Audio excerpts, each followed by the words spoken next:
You're watching KRQE News 13. Balloon Ascension Day. Today marks the historic 230th anniversary of the first balloon ascension in the U.S. We're going to be sitting down with historian Raffi Andonian talking about the history of ballooning and its deep ties to the land of enchantment. Today is Balloon Ascension Day, in case you didn't know. That is commemorating the historic 230th anniversary of the first balloon ascension here in the U.S. And of course, there's no better place to celebrate this historic moment than right here in New Mexico, because you know why? We host the largest ballooning event in the world each year with Balloon Fiesta.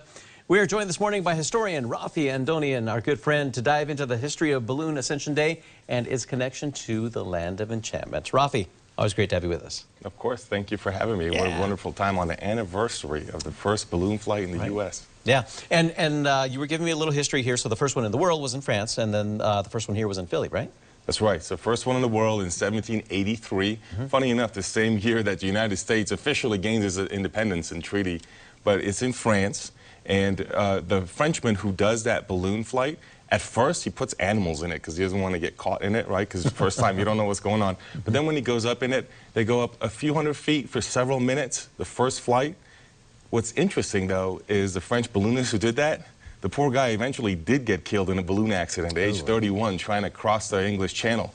Now, another Frenchman who successfully crossed the English Channel came to the U.S., as you point out, and in 1793 in Philadelphia, with a crowd around, does the first ascension today on January 9th, 230 years ago. Wow. Does it today, 230 years ago. And in that process, of course, now we have the first ascension in the United States. Now, ballooning is a tough thing back then, man, because even he himself, 15 years later, when he's doing ballooning, he has a heart attack, falls off the balloon basket, gets killed. His widow, 10 years after that, is doing ballooning, and her balloon catches fire, and she gets killed in a ballooning accident, too. So it's a rough thing in the early days to do ballooning. Yeah.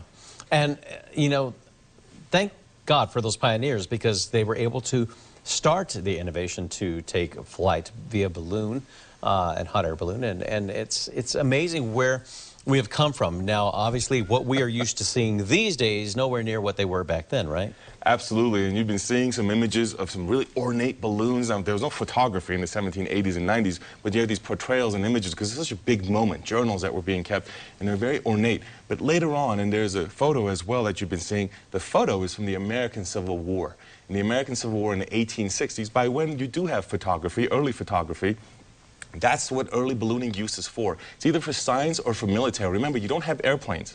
So you can't, in a war, take a plane and fly over somewhere, right? So what you do with the balloon is you rise up. You're not going to fly over a battle, but you're going to rise up a few hundred feet. Remember, in battle, a lot of times you're trying to get the high ground so you could see what the other side is doing, where their soldiers are moving. That's exactly what the balloon was trying to do.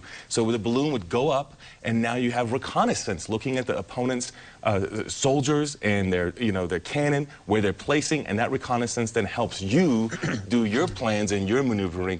That's what's going on in the early years, well before you have flights. It's only later that recreational ballooning comes into play.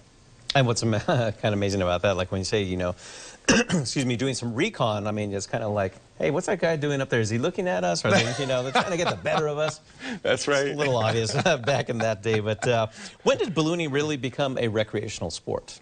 Well, a little more than 100 years ago, in the early 1900s, is when you have recreational sport coming around. Like you have, for example, a World Balloon Championship that happens. The Belgians win, keep the trophy for a while. But it doesn't really take off. It's seen as kind of this small, elite, rich man sport. So it's happening, but it's not really a huge thing. It gets killed off by the time World War II comes off. It falls apart. But after World War II, as you know, a lot of industrial advancement happens during World War II. Well, as a result, part of what you have is better materials for the balloons and the propane tank that's able to be used in the balloon now, which then allows it to be more widespread and more recreational use. That's when you start to have that. Is post-World War II. By the 1960s or so is when you have more and more, it starts to proliferate. So it's really kind of a relatively recent thing in recent decades. Even though ballooning has been around for centuries, it's more recent that we had the recreational, and there are still benchmarks being hit. For example, it's not till 1999, not that long ago, that you had the first balloon flight around the world, going almost 30,000 miles. Yeah. We have come a long way in a relatively short time in terms of history.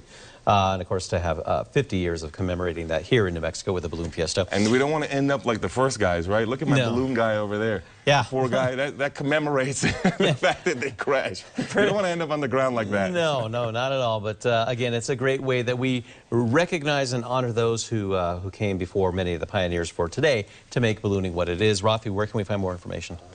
You can find more with celebrityhistorian.com for my information. And you can go to, of course, the best place, I think, for locally is the Balloon Fiesta website. That's where I would go. There you go. And the museum. All right. Raffi Andonian, thank you so much for joining us. We appreciate it. Thank you.